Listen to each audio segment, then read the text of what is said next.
Welcome to TV 15 news. ముందుగా headlines. ఘనంగా భారత స్వాతంత్ర్య సమరయోధుడు నేతాజీ సుభాష్ చంద్రబోస్ జయంతి నివాళులర్పించిన ప్రధాని Modi, Lok Sabha speaker Om Birla.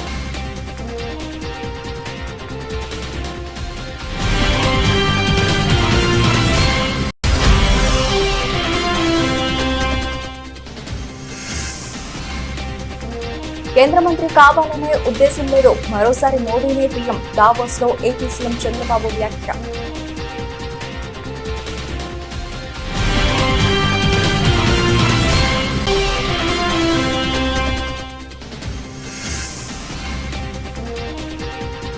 Los Angeles లో మళ్లీ మొదలైన కార్చిచ్చు, 1000 ఎకరాల్లో ఎగిసిపడుతున్న మంటలు.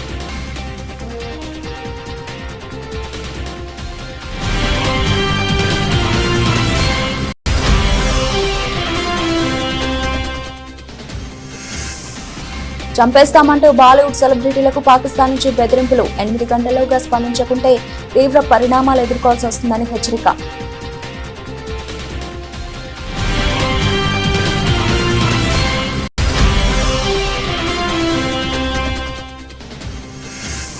మహారాష్ట్ర, తెలంగాణలను ఉద్దేశించి దావోస్ లో చంద్రబాబు ఆసక్తికర వ్యాఖ్యలు.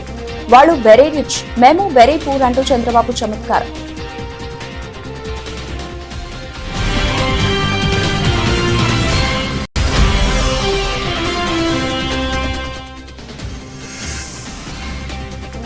హైదరాబాద్ లో విప్రో భారీ విస్తరణ, దావోస్ వేదికగా ప్రకటన.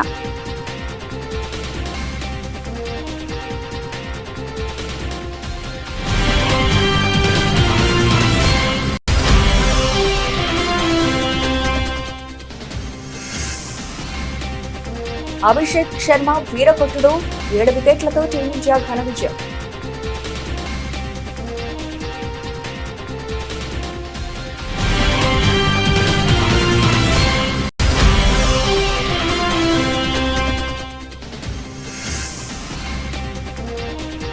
స్టాక్ మార్కెట్ లో మిశ్రమ స్పందన, 567 పాయింట్లు పెరిగిన సెన్సెక్స్.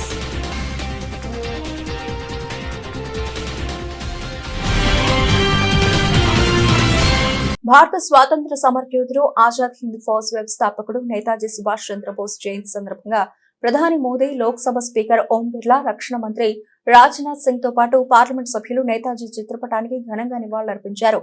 బ్రిటిష్ పాలనలో మగ్గిపోతున్న ప్రజలకు అండగా నిలిచి బ్రిటిష్ వారిని గడగడలాడించిన భరతమాత ముద్దుబిడ్డ నేతాజీ అంటూ కొనియాడారు. నిరంకుశ బ్రిటిష్ పాలకులను ఎదిరించేందుకు తనదైన పంథాలో పోరాడిన దేశభక్తుడి నేతాజీ సుభాష్ చంద్రబోస్ అని అన్నారు. స్వతంత్ర భారతావని కోసం ఆయన చేసిన పోరాటం అనన్య సామాన్యమని కీర్తించారు. దేశం కన్నా ఏది మిన్న కాదు అని చెప్పిన ఆ యోధుని స్ఫూర్తి ఎప్పటికీ అనుసరణీయమైనని చెప్పుకొచ్చారు.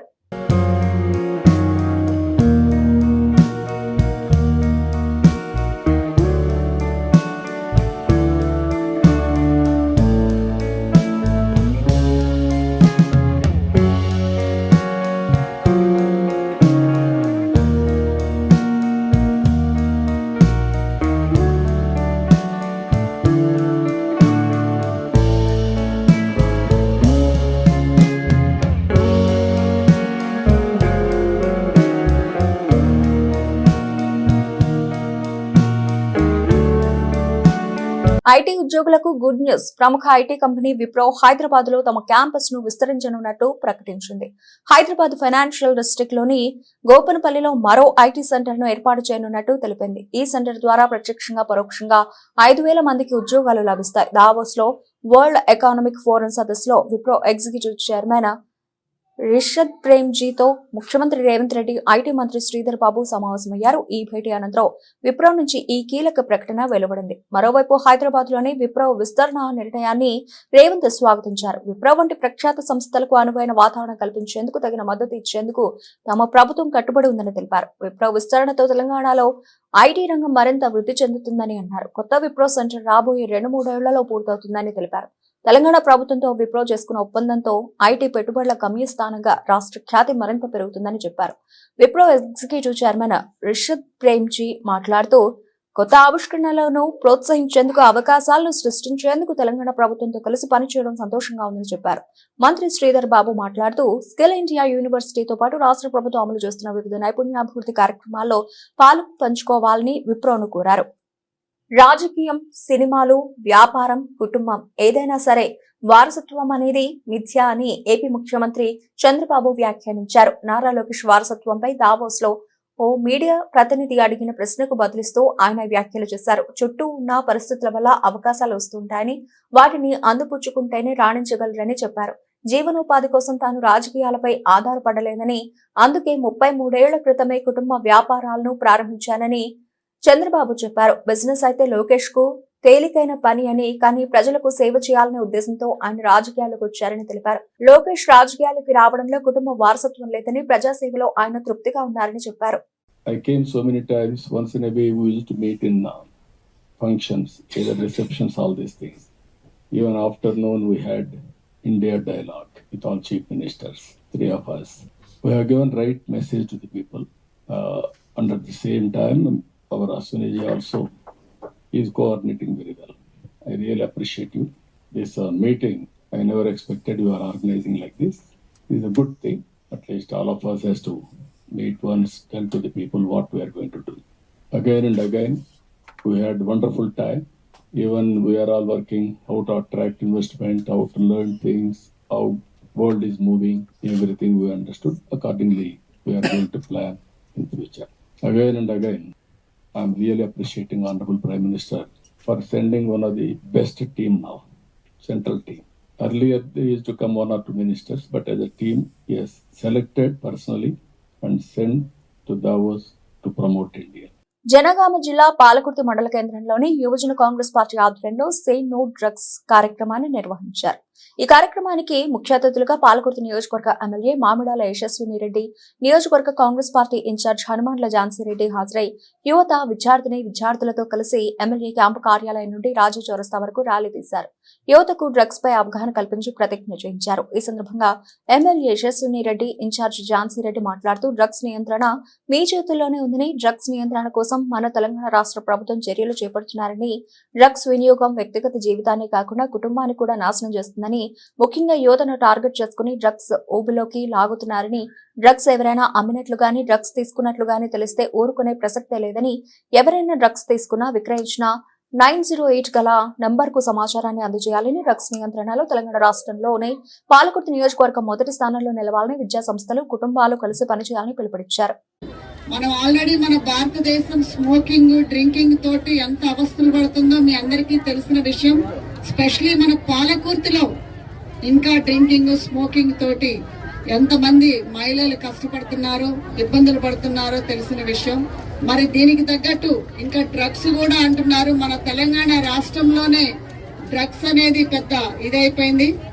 మరి డ్రగ్స్ అనేది నేను కోరుకునేది ఒకటే, నార్కాటిక్ డిఎస్పీ గారికి, ఈ డ్రగ్ డీలర్స్ అనే వాళ్ళని మీరు ముందు అరికట్టాలి. డ్రగ్ డీలర్స్ అనే వాళ్ళని అరికట్టినప్పుడే మన పిల్లలు బాగుంటారు.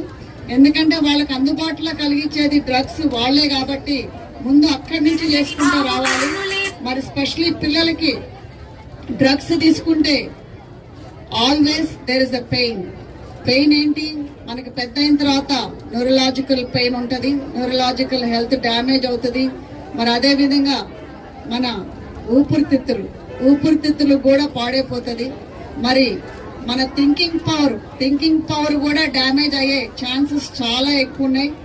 మరి డ్రగ్స్ తీసుకుంటే ఇంకొకటి కూడా చిన్న వయసులోనే హార్ట్ అటాక్స్ అనేది కూడా రాగానే పిల్లలందరం ఆడుకునేటోళ్ళం, లేకపోతే సైకిల్ తొక్కుకునేటోళ్ళం, చాలా చేస్తుండే. ఇప్పుడు ఏం లేదు, ఎవరిది వాళ్ళు ఫోన్ పట్టుకోవడం, ఇంట్లో కూర్చోవడం, ఇట్లాంటి అలవాట్లకి మగ్గు చూపడం బాగా చేస్తున్నారు పిల్లలందరూ కూడా.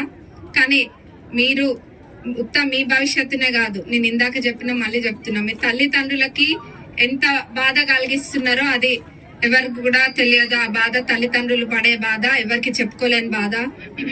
నేను కూడా మన నియోజకవర్గంలో ఎవరైతే ఎక్కడ డ్రగ్స్ తీసుకుంటున్నారో అది ఎవరైనా కానివ్వండి, ఎక్కడ వదిలిపెట్టేది లేదు.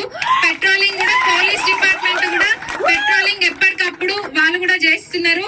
కొన్ని చిన్న దుకాణాలలో రాత్రి పూట ఏం జరుగుతుందో కూడా మాకు తెలుసు.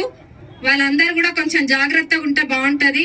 లేకపోతే ఈ నియోజకవర్గంలో అట్లాంటిది సహించేది మటుకు లేదు. డిపార్ట్మెంట్ వారి సపోర్ట్ ఎప్పుడు కూడా ఉండాలి. డిపార్ట్మెంట్ కూడా దీన్ని చాలా స్ట్రిక్ట్ గా ఇంప్లిమెంట్ చేయాలి. పెట్రోలింగ్ జరగాలి. ఆ చిన్న చిన్న షాప్స్ ఏవైతే నైట్ టైం ఓపెన్ ఉంటున్నాయో, ఆ టీ స్టాల్స్ అయినా ఏవైనా అట్లాంటి ప్లేసెస్ లో కూడా ఇవి బాగా అమ్ముతున్నారని ఇన్ఫర్మేషన్ ఉంది మనకి. కాబట్టి ఎక్కువ పెట్రోలింగ్ చేసి వీటన్నిటిని కూడా అరికట్టడానికి మనం ఎప్పుడు కూడా పాలకుర్తి నియోజకవర్గము ముందుండాలి. రాష్ట్రంలోనే పాలకుర్తి నియోజకవర్గం ముందుండాలి. మరి మహిళలపై అత్యాచారాలు, దాడులు జరిగిన ఏ ఘటన గురించి కూటమి నేతలు స్పందించడం లేదని వైఎస్ఆర్సీపీ మహిళా విభాగం అధ్యక్షురాలు వరదు కళ్యాణి ఆరోపించారు. ఎక్కడికైతే వైఎస్ జగన్ పరామర్శకు వెళ్తారో అక్కడికి మాత్రం హోంమంత్రి అనిత, ఇతర మంత్రులు ముందే వెళ్లి క్రెడిట్ కొట్టేద్దామని తాపత్రయపడుతుంటారని విమర్శించారు. రాజకీయాలు, మద్యం, ఇసుక దందాలు, పదవుల కోసం ప్రాకులాట, వీటి మీద మాత్రమే కూటమి నాయకులకు శ్రద్ధ ఉందని, ప్రభుత్వం బెల్ట్ షాపులు మూయించకపోతే మహిళల తరఫున వైఎస్ఆర్సీపీ నుంచి మేము బెల్ట్ షాపులను ధ్వంసం చేస్తామని హెచ్చరిస్తున్నామని అన్నారు. ఏ సంఘటన కూడా ప్రభుత్వం పట్టించుకున్న దాఖలాలు లేవు. కొన్ని సంఘటనలు ఎక్కడైనా వీళ్ళు పట్టించుకున్నారు అంటే ఏవైతే జగన్మోహన్ రెడ్డి గారు పరామర్శకు వెళ్తారో అక్కడికి మాత్రం హోమ్ మినిస్టర్ గారు వాళ్ళ మంత్రుల్లో తొందరగా వెళ్ళి జగన్మోహన్ రెడ్డి గారి కంటే ముందు క్రెడిట్ ఏదో కొట్టేయాలి అన్న టైప్గా వీళ్ళు వెళ్ళి పరామర్శ చేస్తూ ఉంటారు తప్ప వీళ్ళు స్వతహాగా వాళ్ళంతటి వాళ్ళు ఈ కుటుంబానికి ధైర్యం చెప్పాము, ఈ మహిళకి ధైర్యం చెప్పాము అనే సంఘటన ఎక్కడ కూడా మనం చూడని పరిస్థితులు నెలకొని ఉన్నాయి. అంటే ఎంతసేపు రాజకీయాలు చేయడం, లేదా ఇసుక, లిక్కర్ వీటిల్లో ఎలా సంపాదించాలి అని ఆలోచించడం, లేదా పదవుల కోసం ప్రాకులాటలు, సీఎం పదవి, డిప్యూటీ సీఎం పదవి కావాలి అనుకుంటూ కోట్లాడుకోవడం, వీటి మీద కనబరుస్తున్న శ్రద్ధ మహిళల మాన ప్రాణాల రక్షణ కోసం మీరు చూపెట్టట్లేదు అనేది క్లియర్గా తేట తెల్లమైపోయింది.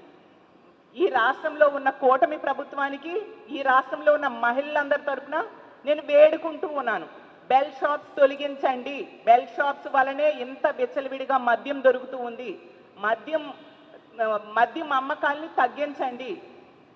లేకపోతే ఖచ్చితంగా బెల్ షాప్స్ దగ్గరికి వెళ్ళి మా వైఎస్ఆర్ కాంగ్రెస్ పార్టీ తరఫున, మహిళల తరఫున మేమందరం కలిసి బెల్ షాప్స్ మేమే ధ్వంసం చేసే పరిస్థితి రానున్న రోజుల్లో మీరు చూస్తారు. నల్గొండ జిల్లా కేంద్రంలో బీఆర్ఎస్ వర్కింగ్ ప్రెసిడెంట్ కేటీఆర్ రైతు మహాధర్నాను అడ్డుకున్న కాంగ్రెస్ ప్రభుత్వానికి చెంపపెట్టుగా ఈ నెల 28వ తేదీన రైతు మహాధర్నాకు హైకోర్టు అనుమతి ఇవ్వడం జరిగిందని నాగార్జున సాగర్ మాజీ శాసనసభ్యులు నోముల భగత్ కుమార్ అన్నారు. ఈ విషయమై ఆయన నల్గొండ జిల్లా కేంద్రంలో మీడియా సమావేశం నిర్వహించారు. అనంతరం ఆయన మాట్లాడుతూ ఉమ్మడి జిల్లా వ్యాప్తంగా కాంగ్రెస్ పార్టీ ఇచ్చిన మోసపూరిత 420 హామీలను కాంగ్రెస్ ప్రభుత్వం మెడలు వంచైనా సరే అమలయ్యేదాకా పోరాడదామన్నారు. నల్గొండ జిల్లా కేంద్రంలోని జరిగే రైతు మహాధర్నాకు బీఆర్ఎస్ వర్కింగ్ ప్రెసిడెంట్ కేటీఆర్ విచ్చేసిన సందర్భంగా రైతులు, బీఆర్ఎస్ నాయకులు తరలివచ్చి కాంగ్రెస్ ప్రభుత్వం చేస్తున్న దురాగతాలను నిలదీద్దామని పిలుపునిచ్చారు. మహాధర్నా కార్యక్రమాన్ని కాంగ్రెస్ ప్రభుత్వం అడ్డుకోవడం కోసం వాళ్లకు సిగ్గులేని చర్యగా మాకు పర్మిషన్ ఇవ్వకుండా మహాధర్నాను అడ్డుకుంటామనే యొక్క ఆలోచన వాళ్ళు వ్యక్తం చేసినందుకు మేము హైకోర్టు వెళ్ళగానే కాంగ్రెస్ ప్రభుత్వానికి చెంపపెట్టుగా ఈరోజు మాకు 28వ తారీఖు నాడు మహాధర్నాకు పర్మిషన్ ఇవ్వడం జరిగింది. దానికి సంబంధించి మళ్ళొకసారి ఈ ఉమ్మడి నల్గొండ జిల్లా వ్యాప్తంగా ఈరోజు కేటీఆర్ గారు మన రాష్ట్రంలో కాంగ్రెస్ ప్రభుత్వం ఇచ్చినటువంటి 420 అబద్ధపు హామీలను నిలదీస్తూ ఈరోజు మన ఉమ్మడి నల్గొండ జిల్లా వ్యాప్తంగా కూడా ఇక్కడ రైతులు అనేక రకాలుగా వివిధ హోదాలో ఉన్నటువంటి ప్రతి ఒక్కరు కూడా ఏ విధంగా అయితే ఇబ్బంది పడుతున్నారో దాన్ని నిలదీయడానికి రేపు 28వ తారీఖు నాడు 11 గంటల లోపే ఇక్కడికి కేటీఆర్ గారు విచ్చేస్తారు. కాబట్టి పెద్ద ఎత్తున ఉమ్మడి నల్గొండ జిల్లా వ్యాప్తంగా ప్రతి ఒక్కరు కూడా రావాలి. ఈరోజు కాంగ్రెస్ ప్రభుత్వం చేస్తున్నటువంటి అరాచకాలన్నీ కూడా మన కళ్ళకు కట్టినట్టుగా ఈరోజు ప్రతి ఒక్కరు కూడా చూస్తున్నాం, ప్రతి ఒక్కరు కూడా వీక్షిస్తున్నాం కూడా. ఈరోజు సోషల్ మీడియా వేదికగా కావచ్చు, మీడియా వేదికగా కావచ్చు, వీటన్నిటిని నిలదీయడానికి ఒకే ఒక నాయకుడు దీనికి సరితూగుతాడు. అది ఒక కేటీఆర్ వల్లే సాధ్యమవుతుంది. ఆయన మన దగ్గరకు వస్తుంది కాబట్టి పెద్ద ఎత్తున ఉమ్మడి నల్గొండ జిల్లా వ్యాప్తంగా తరలి రావాలి. ఆ రోజు మీ అందరి సాక్షిగా ఇక్కడ కాంగ్రెస్ ప్రభుత్వాన్ని ఉమ్మడి నల్గొండ జిల్లా వేదికగా కాంగ్రెస్ ప్రభుత్వాన్ని నిలదీస్తారు. ఒకవైపు గ్రామ సభల పేరిట వాళ్ళు చేస్తున్నటువంటి దురాఘాతాలను మీరు ఏ విధంగా అయితే నిలదీస్తున్నారో అధికారులని, అదే విధంగా కాంగ్రెస్ ప్రభుత్వ మెడలు వంచి మనకి ఇచ్చినటువంటి హామీలలో కావచ్చు, కనీసం మనం గతంలో కేసీఆర్ గారి ప్రభుత్వం ఉన్నప్పుడు వచ్చినటువంటి మనకు దక్కినటువంటి సంక్షేమ పథకాలు మళ్ళా తిరిగి తీసుకునేదానికైనా కానీ మనకు కేటీఆర్ గారి గొంతు అవసరం. ఆయన మన దగ్గరకు వస్తున్నందుకు పెద్ద ఎత్తున తరలి రావాలని మరొకసారి తెలియజేస్తూ సెలవు తీసుకుంటూ జై తెలంగాణ, జై కేసీఆర్. దావోస్ లో ఏపీ, తెలంగాణ, మహారాష్ట్రాల పెట్టుబడుల ఆకర్షణ వేట కొనసాగుతోంది. 3 రాష్ట్రాల సీఎంలు తమ రాష్ట్రాలకు వీలైనంత ఎక్కువ పెట్టుబడులను ఆకర్షించడమే లక్ష్యంగా ముందుకు సాగుతున్నారు. మరోవైపు అక్కడ జరిగిన కంట్రీ స్ట్రాటజిక్ డైలాగ్ సమావేశంలో 3 సీఎంలు చంద్రబాబు, రేవంత్ రెడ్డి, ఫడ్నవీస్ లు పాల్గొన్నారు. 3 ఒకే వేదికను పంచుకున్నారు. దేశం ఒక యూనిట్ గా పెట్టుబడులను రాబట్టేలా కేంద్ర వాణిజ్య మంత్రిత్వ శాఖ ఈ కార్యక్రమాన్ని ఏర్పాటు చేసింది. ఈ కార్యక్రమం సందర్భంగా ఏఐ, రక్షణ, గ్రీన్ ఎనర్జీ రంగాల్లో పెట్టుబడులకు సంబంధించిన అంశాలు చర్చకు వచ్చాయి. రాష్ట్రాల ఆకాంక్ష ఏ విధంగా ఉంది, గ్లోబల్ కంపెనీలు భారత్లో పెట్టుబడులు పెట్టడం అనే అంశాలపై చర్చించారు. ఈ సందర్భంగా ఓ ప్రశ్నకు బదులిస్తూ చంద్రబాబు ఆసక్తికర వ్యాఖ్యలు చేశారు. వాళ్ళు తెలంగాణ, మహారాష్ట్ర వెరీ రిచ్, మేము వెరీ పూర్ అంటూ రేవంత్ రెడ్డి, ఫడ్నవీస్ లను చూస్తూ కామెంట్ చేశారు. Mumbai financial capital of India అని, Telangana highest per capita in India అని చంద్రబాబు అన్నారు. మేము వెరీ పూర్ అని చమత్కరించారు. దీంతో అక్కడ ఒక్కసారిగా నవ్వులు విరబూశాయి. Unfortunately, they are very rich. I am very poor. Financial capital of India. No, but Telangana highest per capita income in India. no, wonderful opening remarks. Now let me get down, just drill a little deeper to. Annamayya జిల్లా టీడీపీలో వర్గ భేదాలు భగ్గుమన్నాయి. తంగళపల్లిలో మంత్రి నారా లోకేష్ జన్మదినం సందర్భంగా మండల బీసీసీల అధ్యక్షుడు పురుషోత్తం బాబు ఏర్పాటు చేసిన ఫ్లెక్సీలు, బ్యానర్లను మరో వర్గం చించేసింది. దీంతో ఇరు వర్గాల మధ్య వివాదం చెలరేగింది.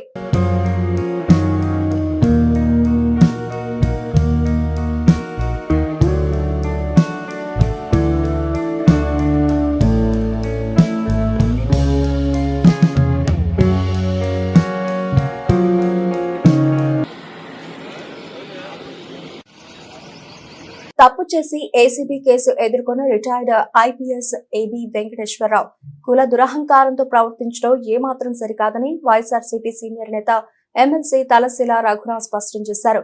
గత వైఎస్ఆర్సీపీ ప్రభుత్వాన్ని, జగన్ గారిని ఉద్దేశించి ఏబీ వెంకటేశ్వరరావు చేసిన వ్యాఖ్యలు ఆయన కుల జాడ్యానికి నిదర్శనమని తలశీల రఘురాం వెల్లడించారు. ఏబీ వెంకటేశ్వరరావు వెంటనే జగన్ గారిని క్షమాపణ చెప్పాలని వైఎస్ఆర్సీపీ కేంద్ర కార్యాలయంలో ప్రెస్ మీట్ లో మాట్లాడిన తలశీల రఘురాం డిమాండ్ చేశారు. కలిసి వచ్చే ఎన్నికల్లో జగన్మోహన్ రెడ్డి గారిని ఓడించాలని చెప్తున్నాడు.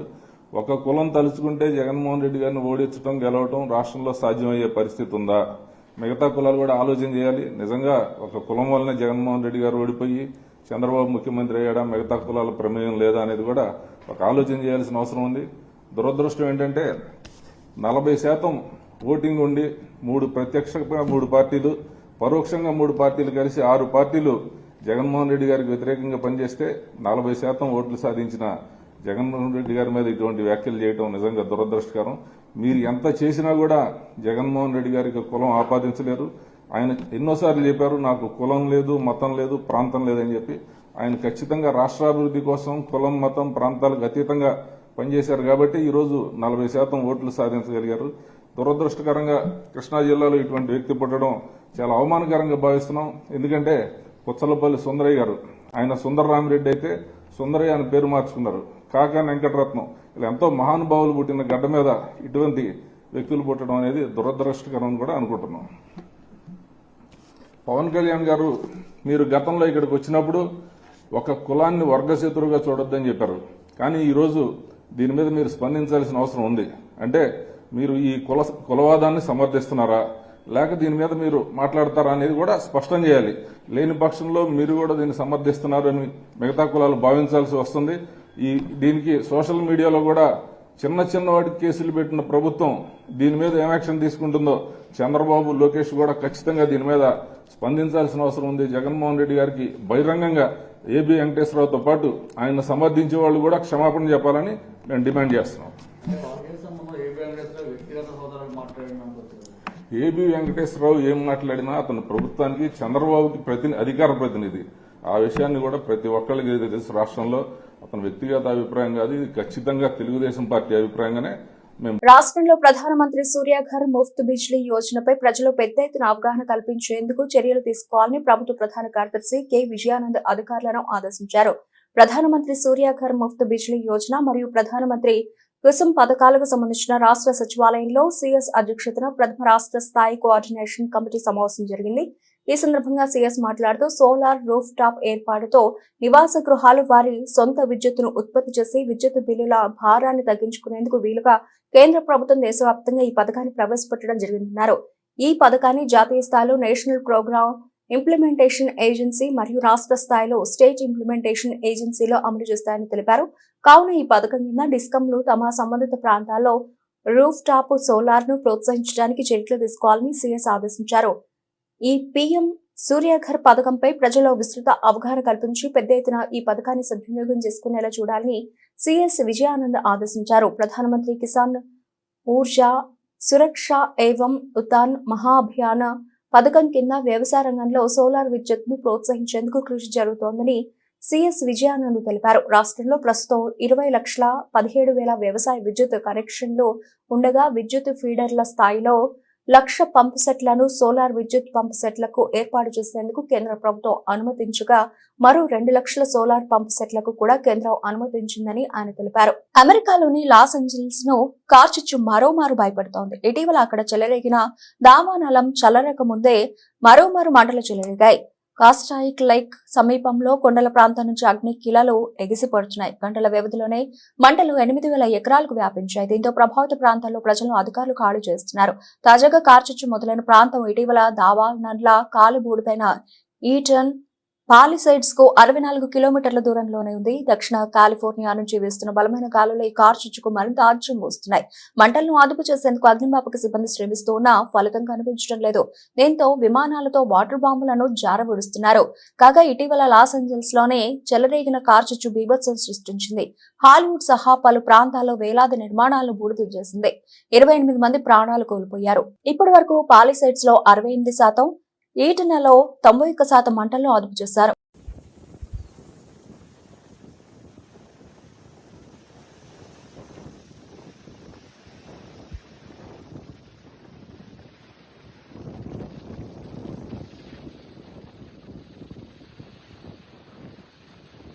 బాలీవుడ్ సెలబ్రిటీలు కమీడియన్ కపిల్ శర్మ, నటుడు రాజ్ పాల్ యాదవ్, కొరియోగ్రాఫర్ రెమో డిసౌజా, నటుడు సింగర్ సుగంధ మిశ్రాను చంపేస్తామంటూ పాకిస్తాన్ నుంచి బెదిరింపులు వచ్చాయి. దీనిపై కేసు నమోదు చేసుకున్న ముంబైలోని అంబోలి పోలీసులు దర్యాప్తు ప్రారంభించారు. ఐపీ అడ్రస్ ఆధారంగా ఆ బెదిరింపులు పాకిస్తాన్ నుంచి వచ్చినట్టు గుర్తించారు. దీంతో పాక్ ప్రభుత్వంపై ఉత్తర ప్రత్యుత్తరాలు జరిపేందుకు భారత ప్రభుత్వ సాయాన్ని అర్థించారు.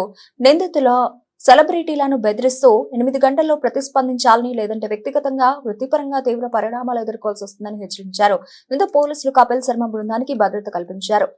కామెడీతో నవ్వించి Kapil Sharma great Indian laughter challenge వంటి షోలతో అందరికీ సుపరిచితుడిగా మారాడు. కామెడీ నైట్స్ వంటి షోలతో దేశంలోని ప్రముఖ కమెడియన్స్ లో ఒకటిగా మారారు. అలాగే పలు సినిమాల్లోనూ నటించారు. నటుడు రాజ్ పాల్ యాదవ్ పలు సినిమాల్లో కామెడీ పాత్రలో నటించారు. అతడి చివరి సినిమా భూల్ భులయ్యా 3 ఇటీవల కొంతకాలంగా కార్యకలాపాలను పర్యవేక్షిస్తున్నాం. ఇది పబ్లిక్ స్టంట్ కాదు, వేధించే ప్రయత్నం కూడా కాదు. ఈ బెదిరింపులను సీరియస్ గా తీసుకొని కపిల్ కు పంపిన ఈమెయిల్లో నిందితులు హెచ్చరికలు జారీ చేశారు. 8 గంటల్లో స్పందించకుంటే తీవ్ర పరిణామాలు ఎదుర్కోవాల్సి వస్తుందన్న హెచ్చరిక కూడా ఉంది. దీని కింద విష్ణు పేరు కూడా ఉంది. దీంతో ఈ బెదిరింపులు గ్యాంగ్స్టర్ విష్ణు నుంచి వచ్చి ఉంటాయని అనుమానిస్తున్నారు. 5 మ్యాచ్ల టీ20 సిరీస్ లో టీమిండియా గెలుపు బోణి కొట్టింది. ఇంగ్లాండ్ తో తొలి టీ20లో 7 వికెట్ల తేడాతో ఘన విజయం నమోదు చేసింది. 133 పరుగుల లక్ష్యాన్ని టీమిండియా కేవలం 12.5 ఓవర్లలో 3 వికెట్లకు ఛేదించింది. కోల్కతా ఈడెన్ గార్డెన్స్ లో యువ ఓపెనర్ అభిషేక్ శర్మ చిచ్చర పొడుగుల చెలరేగి 34 బంతుల్లోనే 79 పరుగులు చేశాడు. జోఫ్రా ఆర్చర్, మార్కర్జ్, ఆదిల్ రషీద్ వంటి సీనియర్ బౌలర్లతో కూడిన ఇంగ్లాండ్ బౌలింగ్ ను ధీటుగా ఎదుర్కొన్న అభిషేక్ శర్మ తన మెరుపు ఇన్నింగ్స్ లో 5 4లు 8 భారీ సిక్స్లు కొట్టాడు. మరో ఓపెనర్ సంజు శాంసన్ 26 పరుగులు చేశాడు. చివరిలో అభిషేక్ శర్మ అవుట్ అయిన తిలక్ వర్మ, హార్దిక్ పాండ్యా మిగతా పని పూర్తి చేశారు. ఇంగ్లాండ్ బౌలర్లలో జోఫ్రా ఆర్చర్ 2 వికెట్లు, ఆదిల్ రషీద్ 1 వికెట్ తీశారు. అంతకుముందు టాస్ ఓడి బ్యాటింగ్ కు దిగిన ఇంగ్లాండ్ జట్టు సరిగ్గా 20 ఓవర్లలో 132 పరుగులకు ఆలౌట్ అయింది. ఈ విజయంతో టీమిండియా 5 మ్యాచ్ల సిరీస్ లో 1-0 తేడాతో ముందంజ వేసింది. ఇరు జట్ల మధ్య రెండో టీ20 మ్యాచ్ జనవరి 25న చెన్నైలోని ఎంఏ చిదంబరం స్టేడియంలో జరగనుంది. స్టాక్ మార్కెట్ లో బుధవారం మిశ్రమ ట్రెండ్ కనిపించింది. సానుకూల అంతర్జాతీయ సంకేతాల నేపథ్యంలో మదుపర్లు బ్లూ చిప్ ఐటీ, బ్యాంకింగ్ షేర్లలో కొనుగోళ్లకు పాల్పడడంతో సెన్సెక్స్, నిఫ్టీ మళ్లీ లాభాల బాట పట్టాయి. సెన్సెక్స్ ఒక దశలో 624.77 పాయింట్లు పెరిగి 76,463.13 వద్ద ఇంట్రాగే గరిష్టాన్ని నమోదు చేసింది. చివరికి 566.63 పాయింట్ల లాభంతో 76,404.99 వద్ద స్థిరపడింది. నిఫ్టీ 130.70 పాయింట్ల వృద్ధితో 23,155.35 వద్ద ముగిసింది. ప్రధాన కంపెనీల షేర్లకు డిమాండ్ పెరుగుతున్నప్పటికీ చిన్న మధ్యస్థాయి షేర్లలో మాత్రం అమ్మకాలు కొనసాగాయి. దీంతో బీఎస్ఈ స్మాల్ క్యాప్ సూచి 1.56%, మిడ్ క్యాప్ ఇండెక్స్ 1.2% క్షీణించాయి. డిసెంబర్ త్రైమాసిక ఆర్థిక ఫలితాలు నిరాశపరచడంతో హైదరాబాద్ కంపెనీ సైన్స్ డిఎల్ఎం షేరు 14% మేర క్షీణించి 515.70కి పడిపోయింది. స్మాల్ మిడ్ క్యాప్ షేర్లలో అమ్మకాల కారణంగా బీఎస్ఈ లిస్టెడ్ కంపెనీల మొత్తం మార్కెట్ క్యాపిటలైజేషన్ 2.18 లక్షల కోట్ల రూపాయలు తగ్గి 421.88 లక్షల కోట్లకు పడిపోయింది. బ్రిటన్ ముగించే ముందు హెడ్లైన్స్ మరోసారి. ఘనంగా భారత స్వాతంత్ర సమరయోధుడు నేతాజీ సుభాష్ చంద్రబోస్ జయంతి నివాళులర్పించిన ప్రధాని Modi, Lok Sabha speaker Om Birla.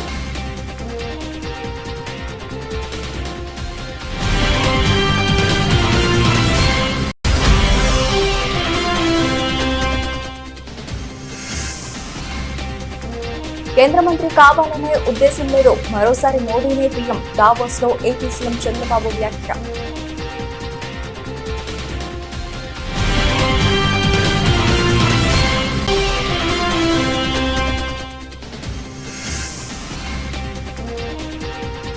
Los Angeles లో మళ్లీ మొదలైన కార్చిచ్చు, 1000 ఎకరాల్లో ఎగిసిపడుతున్న మంటలు.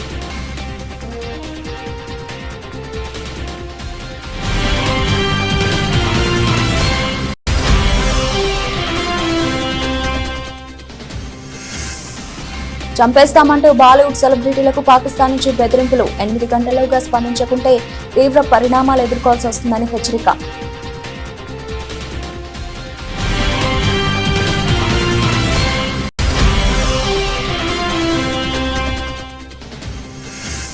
మహారాష్ట్ర, తెలంగాణలను ఉద్దేశించి దావోస్ లో చంద్రబాబు ఆసక్తికర వ్యాఖ్యలు. వాళ్ళు వెరీ రిచ్, మేము వెరీ పూర్ అంటూ చంద్రబాబు చమత్కారం.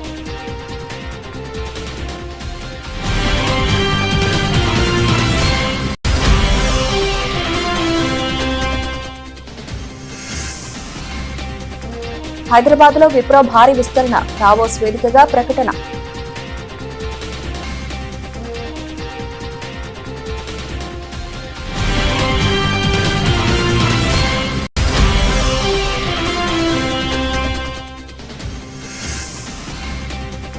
అభిషేక్ శర్మ వీరకొట్టుడు, 7 వికెట్లతో టీమిండియా ఘన విజయం.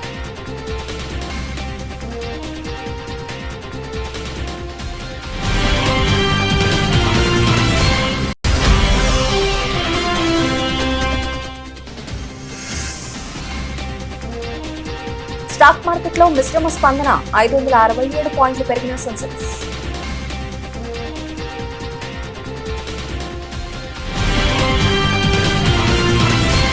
ఇది ఇప్పటివరకు వచ్చిన అప్డేట్స్. మరిన్ని అప్డేట్స్ తో మళ్ళీ కలుద్దాం. అంతవరకు సెలవు, నమస్తే.